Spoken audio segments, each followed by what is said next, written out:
Bismillahirrahmanirrahim. Assalamualaikum warahmatullahi wabarakatuh. Alhamdulillahirabbil alamin. Wassalatu wassalamu ala asyrafil anbiya'i wal mursalin sayyidina Muhammadin wa ala alihi wa ashabihi ajmain.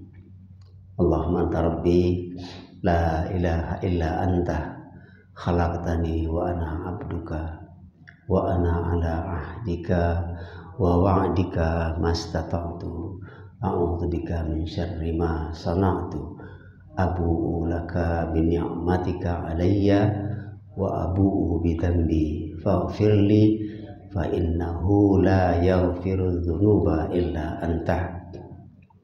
Bapak-bapak dan ibu-ibu yang begitu lancar ya, ketika kita baca bersama ikuti terus ya, lama-lama dia menjadi lancar. Ibu-ibu dan bapak yang saya muliakan, syukur kita pagi ini kita masih dalam keadaan sehat walafiat, masih dalam keadaan masih bisa istiqomah dalam beribadah kepada Allah Subhanahu wa taala, datang ke masjid dan berusaha menyingkirkan berbagai halangan-halangan atau berbagai godaan-godaan yang membuat kita tidak istiqamah dalam ibadah. Ibu dan bapak, tentu yang kita sudah biasa, sudah rutin beribadah kepada Allah Subhanahu wa taala, yang diharapkan adalah istiqamah. Istiqamah itu karena hati kita ini kan berbolak-balik ya, berbolak-balik, kadang-kadang mau, kadang-kadang tidak ya. Kadang-kadang halangan itu tidaklah begitu berat sebenarnya, ada halangan sedikit saja, tapi itu dijadikan sebagai alasan untuk tidak atau berhenti dari istiqamah kita. Nah, itu yang kita harapkan supaya kita tetap berada dalam istiqamah dalam beribadah. Ya, kemudian dalam Al-Qur'an dikatakan wala istaqamu ala tariqati fal asqaina ma'an daqaqa ghadaqa. Ya, orang yang istiqamah itu artinya konsisten, artinya tetap menepati waktunya sesuai yang telah dia jadwalkan sendiri. Kalau kita samakan dengan istilah lain, bisa kita katakan juga dengan disiplin. Nah, apa arti disiplin? Disiplin itu adalah kita melakukan sesuatu yang harus kita lakukan walaupun pada waktu itu kita malas melakukannya. Itu disiplin. Itu juga istiqamah. Ada saat-saat tertentu kita malas melakukannya, tetapi kita tetap lakukan karena itu adalah baik, maka itu namanya istiqamah, itu namanya disiplin ya. Jadi seperti yang sering kita bacakan doanya, ya muqallibal qulub tsabbit qulubana atau tsabbit qalbi ala dinika wa ala ta'atik ya. Tetapkanlah hati kami selalu berada dalam agamamu dan selalu berada dalam ketaatan kepadamu ya. Ada saat-saat tertentu malas hati, tetapi tetap terpaksakan, itu namanya istiqamah. Dan orang-orang yang istiqamah itu dalam Al-Quran dikatakan tatanazzalu alaihimul malaikah. Orang yang istiqamah, orang itu turun kepadanya malaikat untuk melindungi dia ya, untuk mengasihi dia. Jadi kalau malaikat sudah sayang kepadanya, itu Allah sudah sayang. Itu namanya istiqamah. Turun Allah, turun malaikat kepada dia. Nah, dalam Riwayat lain dikatakan istiqamah itu kalau pada jadwal-jadwal tertentu kita akan melakukan amal saleh, amal baik. Tetapi pada saat itu kita betul-betul tidak bisa, berhalangan pada pas waktu itu. Maka disebut dalam hadis Nabi bahwa pada saat itu kebaikan kita walaupun belum kita lakukan, karena misalnya dalam keadaan perjalanan atau dalam keadaan yang lain, walaupun belum dilakukan, itu disebutkan kita sudah dicatat melakukannya. Kita sudah tercatat melakukan perbuatan itu. Itu keutamaan istiqamah. Misalnya kalau kita berjalan jauh, kita membiasakan diri salatnya salat berjamaah. Rupanya jalannya macet total gitu. Kita tidak bisa keluar dari kendaraan, misalnya turun dari kendaraan dan terkurung waktu lama.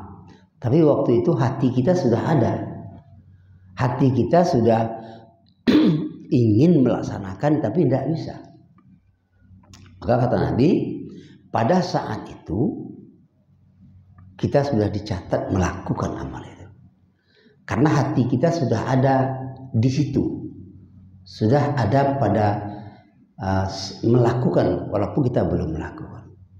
Itu maka dikatakan oleh Nabi, niyatul mukmin khairun min amali.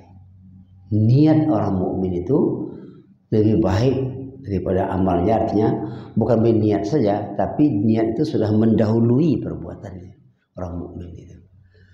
Jadi, nah sekarang bagaimana caranya kita supaya istiqamah? Akan itu lagi, ya. Bagaimana caranya kita supaya istiqamah? Yang pertama, caranya luruskan niat. Luruskan niat. Berulang kali kita mengatakan dan membacakan ayat Al-Quran bahwa iblis, setan itu tidak akan pernah mau berhenti menghalangi kita dalam berbuat baik, dan tidak akan pernah berhenti menyuruh kita berbuat yang tidak baik. Itu setan iblis, dan itu kita harus waspada. Dalam Al-Quran katakan, inna syaitana lakum adu fattakhiduhu adu. Syaitan itu musuhmu, kata Allah. Maka posisikan dia, jadikan dia sebagai musuh, jangan pernah jadi teman. Jadi tempatkan dia pada sebagai musuh terus. Nah, jadi luruskan niat bahwa kita akan selalu berada. Niat itu apa? Meluruskan niat itu tadi. Setan iblis menggoda terus, tidak akan pernah berhenti. Ya, dia akan selalu mengintai-ngintai tempat dalam hati kita.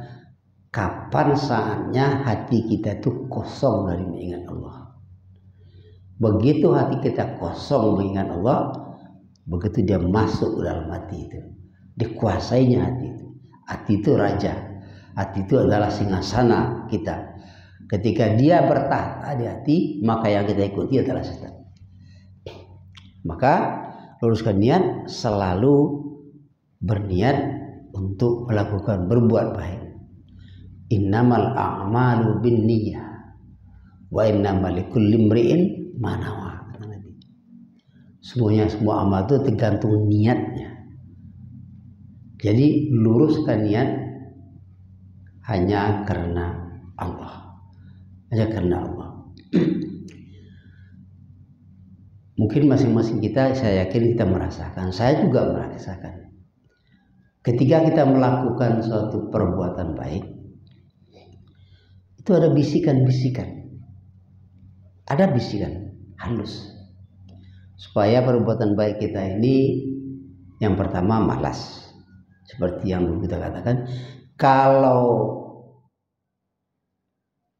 orang sudah azan, itu ifrit, raja iblis panggil anak buahnya, memaki dia. Anak buahnya bertanya, ada apa wahai komandan? Kira begitulah. Apa kata Ifrit itu? Ini umat Muhammad sudah datang waktu salat. Siap komandan, itu begitu kata orang sekarang.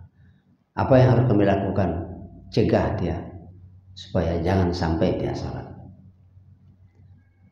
Sama juga dengan yang lain, ada perbuatan baik, lakukan baik. Itu seorang si anu itu sudah dia berniat berbaik itu, cegah dia. Apa kata anak buahnya? Siap komandan. Tapi ada yang bertanya, kalau nggak bisa kami cegah, bagaimana komandan? Tetap dia buat, dia lakukan. Kalau dia nggak bisa, suruh dia cepat-cepat mengerjakannya. Cepat-cepat itu artinya apa? Nggak fokus. Kalau dalam sholat nggak khusyuk, begagih-gagih. Ya, istilah orang awak, sujudnya sholatnya kayak jatuh ayam. Ayam kan tak lambai-lambai kan. Lalu tanya mereka yang lain, kalau nggak bisa bagaimana? Kalau nggak bisa suruh lambat-lambat. Ya, apa lambat-lambat itu?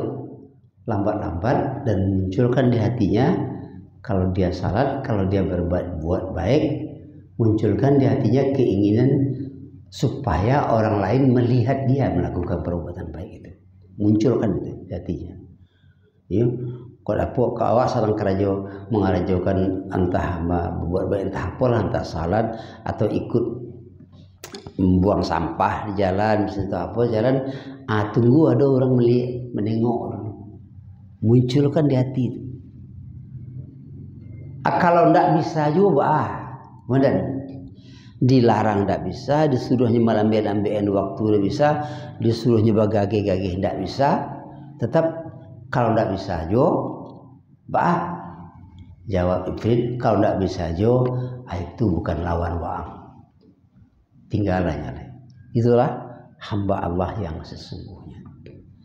Jadi makanya dipelihara niatnya, dijaga niat awak supaya kita hanya beribadah pada Allah Subhanahu wa taala. Yang kedua, bagaimana cara supaya niat itu lurus? Supaya niat itu lurus. Nah, inilah rahasia tauhid. Inilah rahasia syahadat. Syahadat itu artinya pengakuan, kesaksian. Ini rahasianya. Apa? Asyhadu an la ilaha illallah. Aku bersaksi, aku mengaku ya, bahwa tidak ada Tuhan selain Allah. Satu-satunya Tuhan Allah. Satu-satunya tempat mengabdi Allah. Satu-satunya yang akan dipatuhi Allah. Kalau makanya dalam riwayat para ulama mengatakan fahami makna syahadat. Fahami makna syahadat. Ketika kita syahadat tasyahud di rakaat kedua atau keempat dalam salat, bagi salat yang 4 rakaat, ketika mengangkat tangan asyhadu alla ilaha illallah, itu kalau kita memahami, meyakini, ketika mengatakan asyhadu itu hati bergetar. Hati bergetar. Apa artinya itu? Bersaksi tidak ada Tuhan.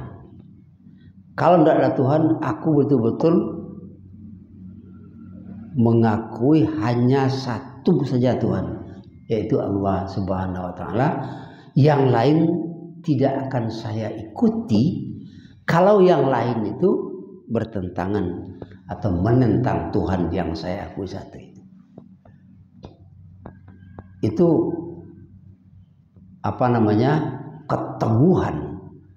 keteguhan hati, ketenangan hati. Saya pernah juga dulu saya katakan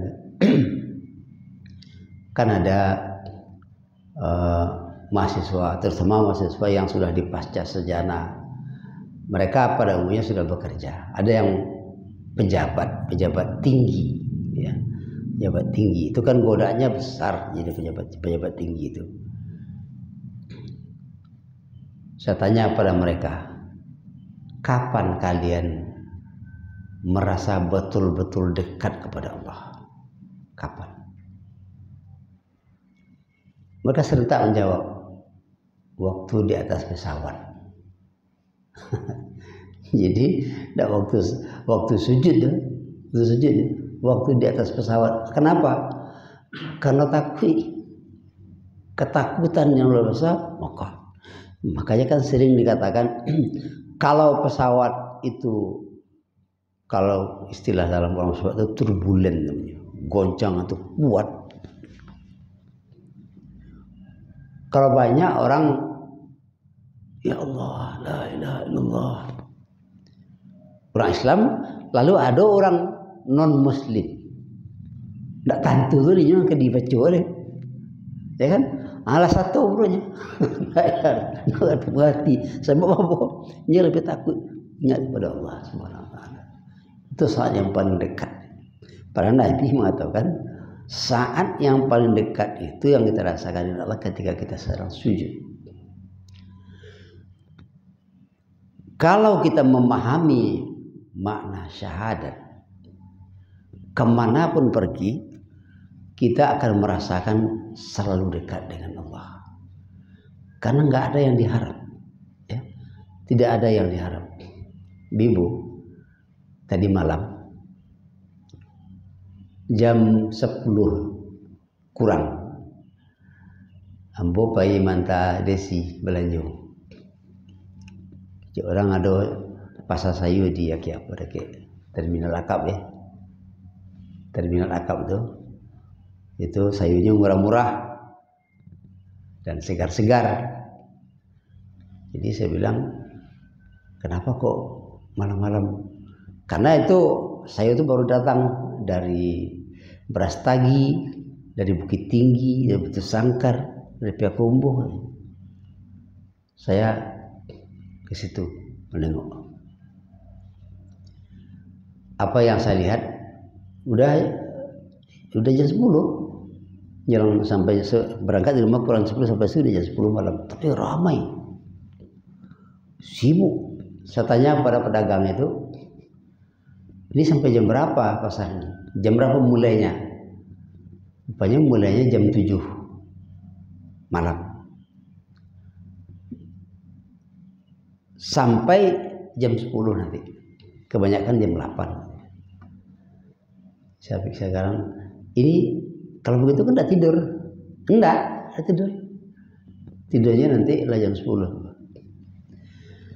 Nah, Bapak Ibu sekalian, kalau orang yang bersahadat,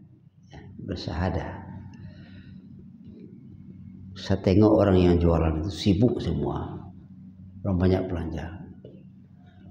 Orang yang bersahadat ketika dia tengah malam itu mencari rezeki, dia yakin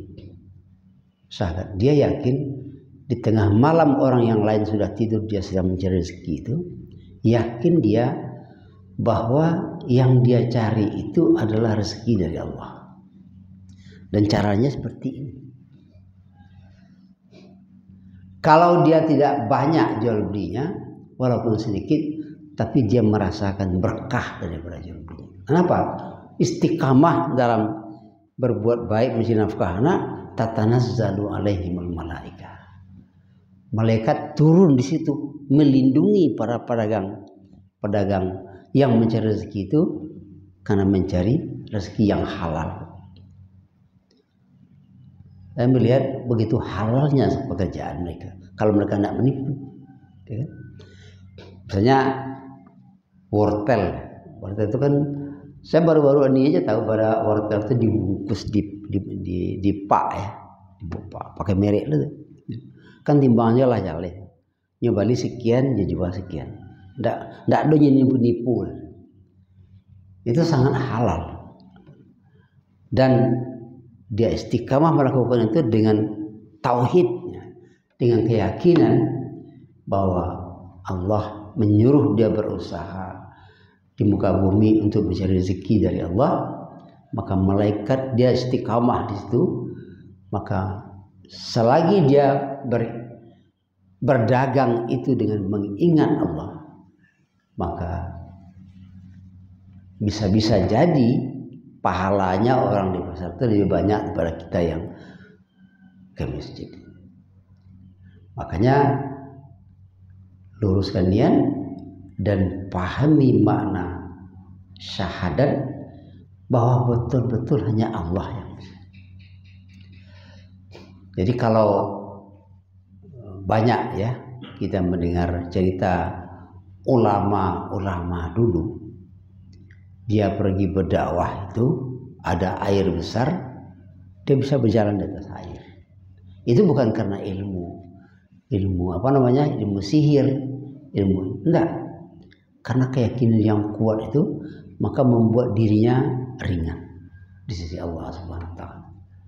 Jadi Bapak Ibu sekalian, ibadah yang dilakukan dengan tauhid hanya karena mencari ridha Allah, hanya karena yakin bahwa Allah lah satu-satunya Tuhan tempat berharap, dan yang kita lakukan itu karena Allah menyuruh.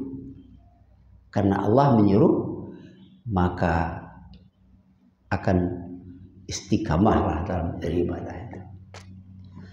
Jadi asyhadu an la ilaha illallah. Aku bersaksi, aku mengaku tidak ada Tuhan yang aku sembah, tidak ada Tuhan yang akan aku taati selain Allah. Banyak kisah kita baca waktu ayah dari Buya Hamka, ya, Karim Amrullah dulu kan pernah dibawa ke Jepang, disuruh sujud ke matahari terbit arah. Beliau tidak mau.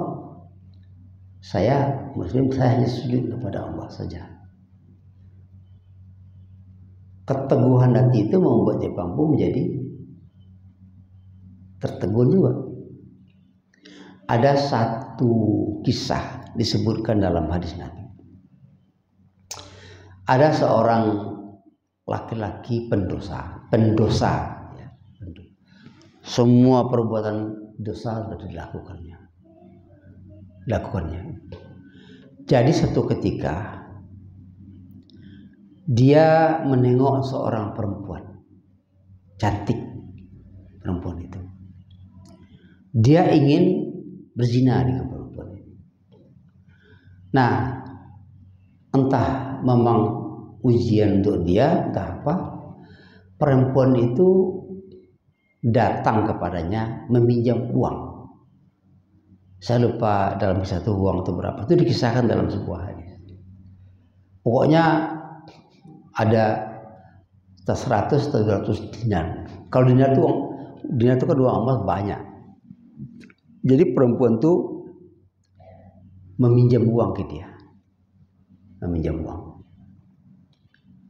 Apa kata laki-laki ini? Namanya kalau nggak salah kiflun. Kira-kira gitulah namanya. Saya lupa namanya. Katanya, baik, kamu akan saya pinjamkan uang, kasih uang. Tapi satu syaratnya. Apa syaratnya? Kamu mau berzina dengan saya. Kata si kiflun itu. Karena si perempuan ini masih memang betul-betul butuh uang, betul butuh sekali, makanya dia mau. Iyalah katanya, ya asal saya dapat uang. Singkat cerita, ketika si kiflun ini akan menzinai perempuan ini, akan melakukan itu, si perempuan itu tiba-tiba menangis. Tiba-tiba menangis. Nah, sikit pun yang durhaka ini, yang tukang maksiat ini, menengok wanita menangis itu, dia terkejut. Menangis betul, menangis sambil menggigil. Wanita itu terkejut sikit pun ini. Kenapa kamu menangis? Apa kata wanita? Saya belum pernah melakukan ini. Saya mau melakukan ini karena terpaksa. Kebutuhan hidup saya meminjam uang kepada kamu. Tapi saya takut kepada Allah melakukan ini. Allah sedang melihat saya melakukan ini. Nah, si perempuan ini mengatakan itu dengan hatinya, dengan keyakinannya tauhid kepada Allah, bahwa Allah tahu apa yang dikatakan. Rupanya sikit belum orang yang durhaka ini melihat perempuan itu ketakutan dan dia yakin juga Allah itu ada. Rupanya dia pun akhirnya menjadi takut. Takut dia jadi akhirnya. Muncul pula ketakutannya melalui ketakutan si wanita yang kuat tauhidnya kepada Allah itu. Akhirnya apa? Akhirnya tidak jadi dia lakukan itu. Tidak jadi dia berzina. Kemudian saya pun akhirnya takut katanya, kalau kamu begini, ini uang ambil untuk kamu. Akhirnya si belum itu tobat pada masa itu. Tobat dan lama setelah itu mati dia. Bapak Ibu sekalian, ini orang yang muncul kan, dia sudah tauhid sebenarnya, tetapi ada pemicu tauhidnya itu muncul. Dia sudah tahu Allah begitu, tapi karena orang-orang yang sudah tahu perbuatan haram itu, dia sudah tahu itu. Tapi ketika dia melakukan atau akan melakukan, dia imannya diabaikannya. Iman dikesampingkan. Saya perlu pernah cerita kepada ibu. Saya punya teman orang beragama Sikh. Sikh itu orang India. Di tangannya itu ada gelang besi. Gelang besi. Gelang besi itu mirip gelang-gelang kita pergi haji. Saya bilang kepada dia, namanya Ajit Singh, ya, teman saya itu. Apa maknanya gelang ini bagi Anda, bagi agama Anda? Katanya, bagi agama saya, Pak Ledin, kalau saya pegang gelang ini, selama gelang ini ada di tangan saya tidak akan menyentuh perbuatan yang dilarang oleh agama saya. Luar biasa, luar biasa. Jadi ada hal-hal yang menjadi menghalang berbuat buruk ketika ada yang mengingatkan. Rupanya gelang itu mengingatkan. Entah, saya dapat cerita dulu bulan puasa. Ada orang yang biasa pakai peci, kopi haji, ke pasar. Tiba di pasar itu dia ingin makan siang. Di rumahnya kan letih nampak bini. Dia pakai kopi haji.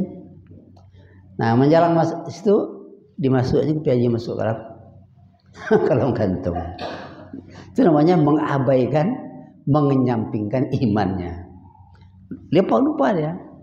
Tapi orang Hindu tadi tidak. Nah, Bapak Ibu sekalian, tauhid kita itu, iman kita itu kan bisa naik dan turun. Kadang-kadang kita memerlukan ada orang yang mengingatkan itu. Mengingatkan akan tauhid kita itu. Itulah ada kawan. Makanya salah satu perbuatan yang perlu dihindari agar kita tidak berhenti, agar kita tidak lari dari keistiqomahan beribadah itu, hindari berkawan dengan orang yang pertama yang suka ghibah. suka bergunjing. Hindari berkawan dengan orang yang suka maksiat. Nah, supaya apa? Supaya iman kita tidak lari. Jadi cari kawan orang. Saya kayak tadi lah, perempuan tadi sudah mau udah berzina, tapi dia ingat kepada Allah, menangis dia sejadi-jadinya menangis. Si Kiflun yang jahat itu pun akhirnya terkejut juga hatinya, tidak jadi pula dia melakukan itu, lari pula dia itu. Jadi perlu orang yang, nah salah satunya ini menghadiri majelis-majelis ilmu, mengingatkan kita. Maka saya kalau diminta oleh orang berceramah, saya ucapkan terima kasih. Kenapa terima kasih? Berarti saya diingatkan. Menyampaikan apa yang saya tahu, itu artinya apa? Ketika saya menyampaikan itu, saya mengingatkan diri saya sendiri sebenarnya. Itulah makna syahadah yang dalam. Bersaksi tidak ada Tuhan. Artinya apa? Yang di depan itu hanya Tuhan, yang diikuti hanya Tuhan, hanya Allah saja. Kalau melakukan sesuatu akan membuat kita lari daripada mengingat Allah, tidak jadi dilakukan. Itu makna syahadah. Yang pertama. Yang kedua, wa anna Muhammadan Rasulullah. Aku bersaksi bahwa Muhammad itu adalah Rasulullah. Apa faedahnya itu? Apa hakikatnya itu? Kita mengaku Muhammad itu Rasul Allah.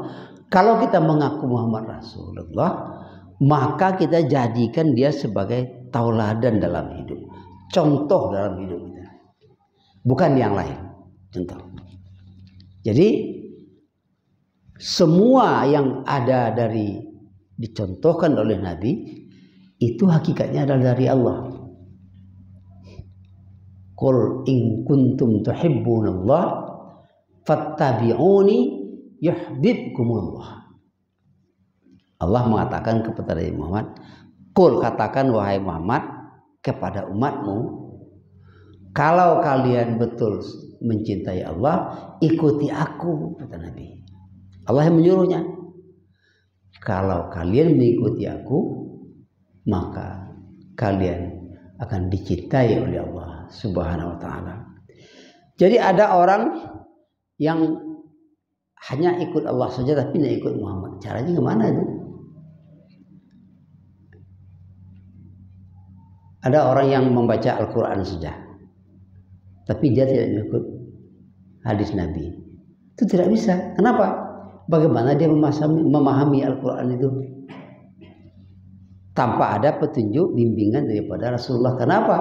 Al-Quran itu turun bukan kepada dia, tapi kepada Nabi Muhammad. Nabilah yang diberi otoritas, beri kepercayaan yang pertama untuk menjelaskan isi Al-Quran. Bagaimana cara Nabi menjelaskan isi Al-Quran? Dengan ucapannya, dengan perbuatannya, dengan takrirnya. Itu. Makanya tidak bisa kita mentaati Allah tanpa mengikut pada Rasulullah SAW. Jadi makanya meluruskan atau memahami makna daripada syahadat itu sangat menentukan dalam istiqamah atau tidak istiqamahnya kita dalam beribadah kepada Allah Subhanahu wa ta'ala. Jadi kalau sudah tauhidnya yang mantap, maka ternyata kemanapun dalam saat apapun beribadah mendatangkan rasa nyaman, merasakan rasa tenang. Ya, saya sering lihat beliau dulu. Kalau sekarang kan jalan itu kan sudah ditimbun lah. Dulu jalannya becek-becek yang ya, bukan hanya becek, rumput banyak segala macam, berjalan terus, kadang bundar segala macam, malah terus ya, rupanya menjadi nikmat. Sesuatu yang dilakukan dengan kebiasaan itu adalah nikmat. Bapak Ibu sekalian, makanya kita berdoa kepada Allah supaya hati kita istiqamahkan dalam Allah, dalam beribadah kepada Allah. pada saat-saat tertentu kita tidak bisa menunaikan ibadah seperti yang kita biasakan, tapi hati kita sudah ada di situ, kata Nabi, walaupun belum dikerjakan, sudah dicatat sebagai kita melaksanakannya. Makanya salah satu bentuk kita tidak boleh berlari-lari mengejar salat jemaah, tidak boleh. Jalan saja. Kenapa? Kalau hati sudah ada, hati kita sudah ada di situ dan kita sudah dicatat ikut berjemaah. Baik Bapak Ibu sekalian, demikianlah dulu ya. Sekarang sudah masuk waktu. Ya. Udah ya. Mungkin kalau ada yang mau bertanya silakan ya. Mudah-mudahan pagi hari ini dan selanjutnya hari ini akan lebih baik, lebih cerah ya.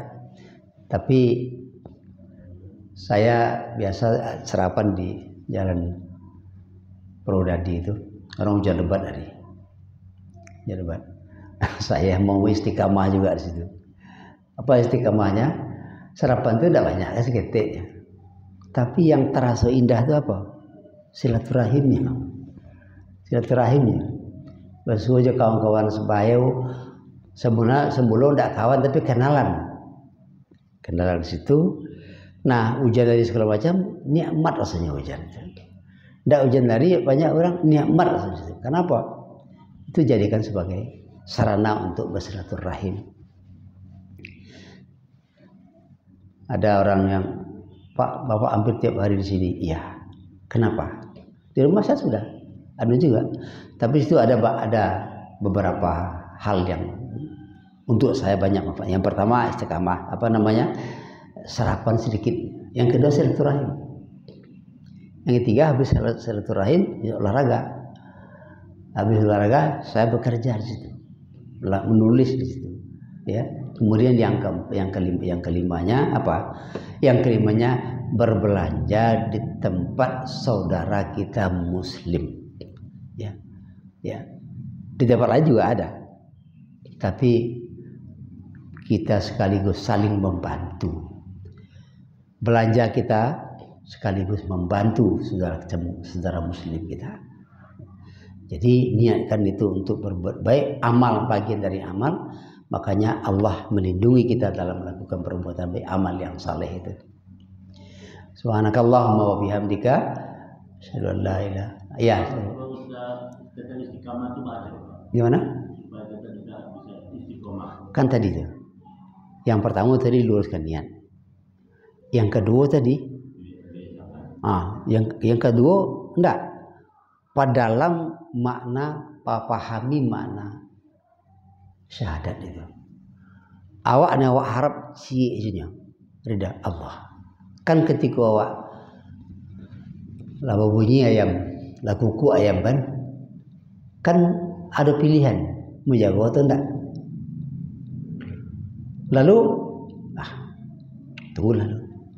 tunggu lalu. Nah, kini bertanya hati. Yang diharapkan siapa gini?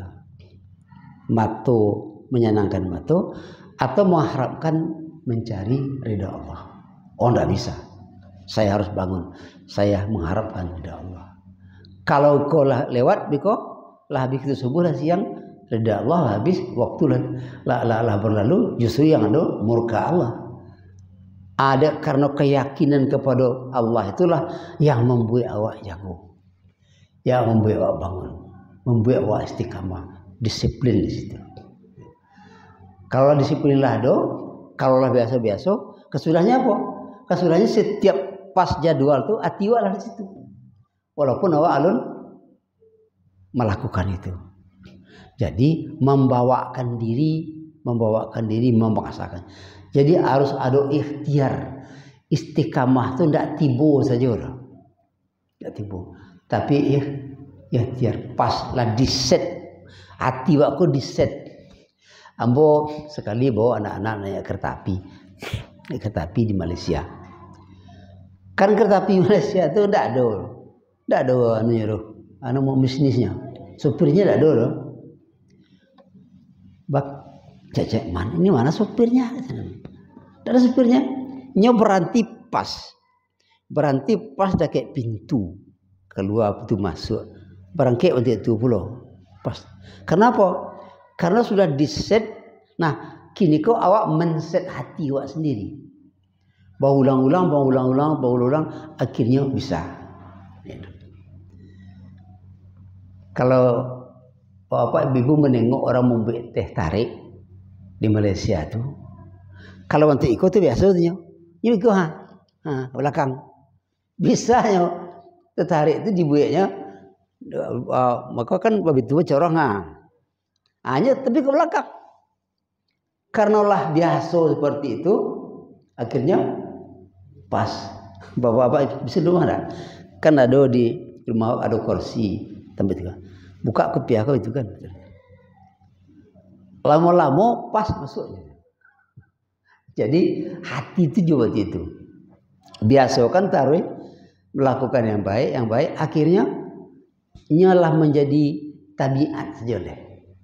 Itulah namanya karakter lah. Lata bau saja. Semua jawab pergi ke salat, tanganku mengarik itu dia kepiah. Mengarik langsung. Naik Honda, tangan kau mengarik itu dia. Karena dibiasakan. Tapi membiasakan itu harus dipaksakan dulu. Makanya dalam anak-anak kalau umur 7 tahun disuruh salat. Kalau sampai 10 tidak jadi dipukul. Lama-lama menjadi biasa. Kan apa cara berceritakan dulu. Ada pegawai kantor bupati di Rokan Hulu itu dulu oleh bupatinya dipaso salat berjamaah. Dicatat pakai absen. Kalau nya tidak datang tanpa alasan dikurangi gajinya. Akhirnya salat subuh pun seperti itu. Jadi anak pegawai itu menjadi mahasiswa ambo di UIR, ambil S2. Ambo suruh orang-orang mahasiswa itu menulis pengalamannya beribadah. Rupanya ada dua orang dari mereka itu menulis pengalamannya beribadah itu. Saya dulu disaksa oleh bupati saya. Salat berjamaah. Tidak mau dipaksa, dipotong gaji. Saya malah berdoakan bupatiku sampai mati. Sakit hati wajahnya. Tapi kini apa yang terjadi? Saya sekarang tidak bisa salat tanpa berjamaah. Belum dipasuh dulu. Jadi kini kau ngerancaknya diri awak pasuh. Pasuh. Nah sendiri itu awak sendiri. Itu membuat kita menjadi istiqamah. Latihan. Istiqamah itu tidak datang sendiri dia. Tetapi melalui latihan. Begitu kira-kira paham?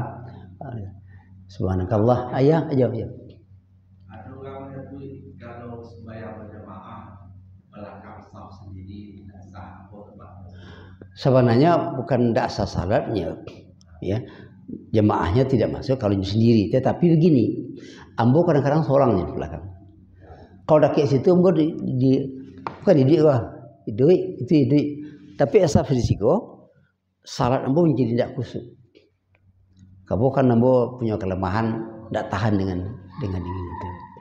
Jadi tidak sah salat, ambo tidak punya ilmu apa yang membuat salatnya tidak sah. Ya, ambo tidak tahu jawab. Ya kalau tadi berjamaah salat itu kan kita ikut bersama-sama dengan yang lain dalam satu saf. Tapi kalau kita berhalangan dengan saf itu, jangankan berjamaahnya, salat itu saja bisa dilakukan tidak pada waktu itu ketika kita berhalangan. Jadi kalau ambo tidak tahu dalilnya apa. Sehingga ada disebutnya kalau saya awal pengajian bisa tahu juga awak tarik orang di depan. Ya itu memang ada. Jadi supaya namanya sah bersama. Tapi kalau ditarik orang dari muka ke belakang itu, kan menjadi kosong loh sah di muka jadinya. Dan paling yang berbahayanya apa? Orang yang ditarik itu tidak tahu. Akibatnya apa? Herangnya.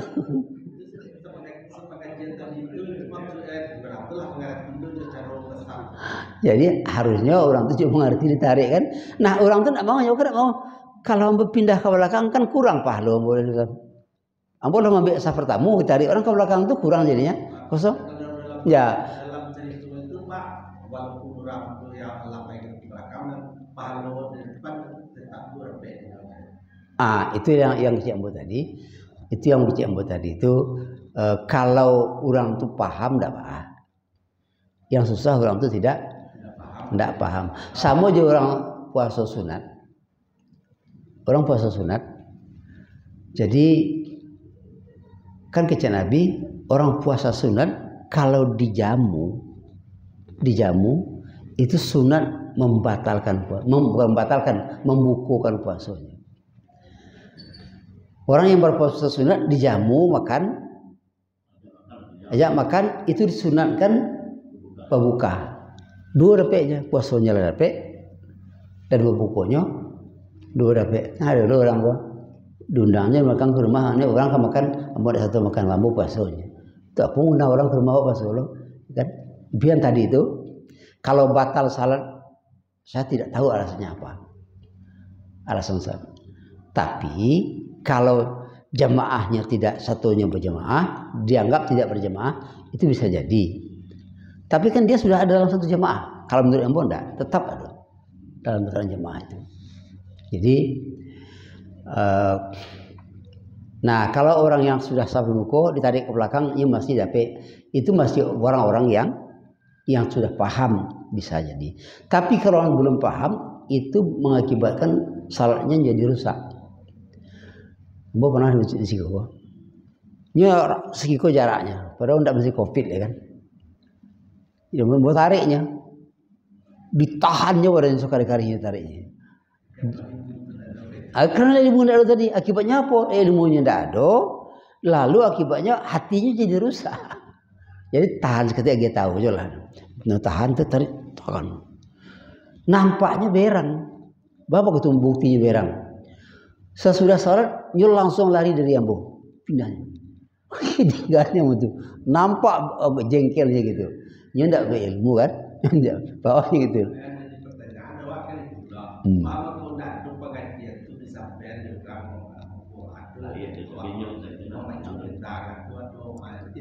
itulah. Jadi makanya berilmu kau jangan tidak boleh berhenti belajar. Ya kan? Waktu bekerja ketika Jumat petang kan. Selain hari Jumat awak kau bilo lah menangan pengajian. Tak lah do. Dan hari Jumat tu orang ketika khatib salam khutbahnya lalu loh. Tak ada ilmu. Makanya tambah dah ilmu tu beribadah tu harus pakai ilmu. Ya. Orang bau elok ditariknya Pak. Apa bedanya? Jadi tadi itulah makanya tapi kan disampaikan. Tapi saya kembali dengan tadi yo. Kembali Ambo tak tahu dalilnya apa yang dipakai orang itu. Mungkin ada dalilnya orang mengatakan itu bagus, tapi kalau mau mengatakan tidak, tetap sah salatnya berjamaah. Kita sudah ada kan tadi hati lah ada dalam jemaah. Ambo berapa kali itu kalau terlambat pas sah di jong tuh itu ide loh di muka dihampai di samping kan itu sudah tuh ambo yang sudah tuh mungkin mau di belakang supaya menghindari jangan sampai salat saya tidak khusyuk. Gitu. Untuk khusyuk itu tidak mudah, ya kan? Wow. Jadi gitu. Yang penting kita tidak melakukan yang dilarang. Itu yang paling penting. Dah masuk habis waktu ya. Dah. Assalamualaikum warahmatullahi wabarakatuh.